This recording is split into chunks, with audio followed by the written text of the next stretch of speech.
Hello and welcome. When it comes to building automation, reliably detecting presence is really important. Knowing if someone is in the building affects the lighting, the heating, the security, the ventilation, and so much more. Detecting presence with Loxone is something done with the on-ceiling presence sensor, something you're already familiar with. In this video, we're going to take a closer look at the topic of presence detection and introduce you to one of the new products we know you've been waiting for, the flush-mounted presence sensor.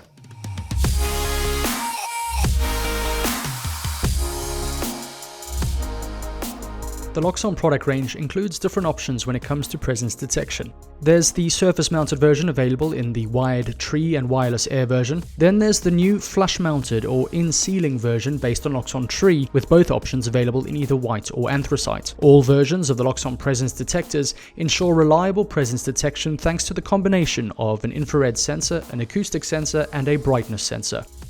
With a beam angle of 110 degrees and a viewing angle of 360 degrees, the detection range is 8 meters at a ceiling height of 3 meters. The flush-mounted or in-ceiling version is particularly impressive due to its slim profile and seamless design. With the help of 2 spring clamps, the presence detector is at home in a 68mm diameter cutout.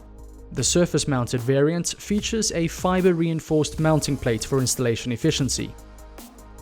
The LED light on the device indicates its status. If it flashes orange, the device has not yet been paired in config, but it's otherwise good to go. If it flashes red, we recommend to check the wiring. Once the device has been physically installed, we can turn to Loxone config or the app to continue the commissioning by pairing the device. Begin a search for tree devices and the presence sensor will show up here on the list. Simply click on the presence sensor in config and the LED on the device will now flash like so to identify it. Next, just specify the room and fill in the information. After the presence sensor has been successfully paired, you can now make adjustments to the different parameters or thresholds. To do this, select the presence sensor in the periphery tree, and here you can adjust values such as the sensitivity, the overrun time, and the volume transmission cycles. The higher the timeout and transmission cycles are set, the fewer packets need to be processed. To edit the volume thresholds, click on Edit. A dialog box opens showing the current maximum and minimum volume of a transmission cycle. And from this graph, the maximum point should help you decide what the volume thresholds should be. Now you can define the minimum values for presence and the alarm. When setting these values, make sure that the basic noise levels, for example of dishwashers, refrigerators, and other technical equipment, are all taken into account. Here's a practical example. A person enters the room and motion is detected by the presence sensor, which activates the lighting. If the person now moves outside the detection range after activation and causes a noise that is above the adjustable threshold, then the timeout is extended.